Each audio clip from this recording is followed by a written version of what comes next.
This is just to demonstrate that the repair kit can be put in place with the wiring in place.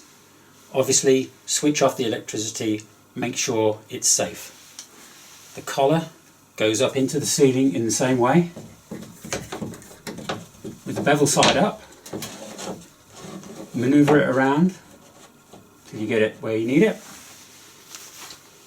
Then the band goes around the wire.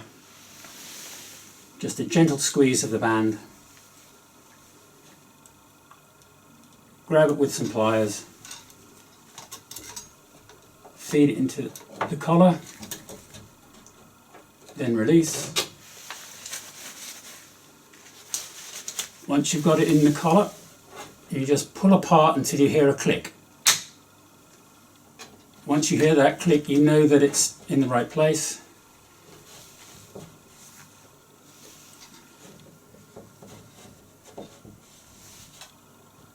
And then you would just fix in the normal way 3 screws, one there, and one there.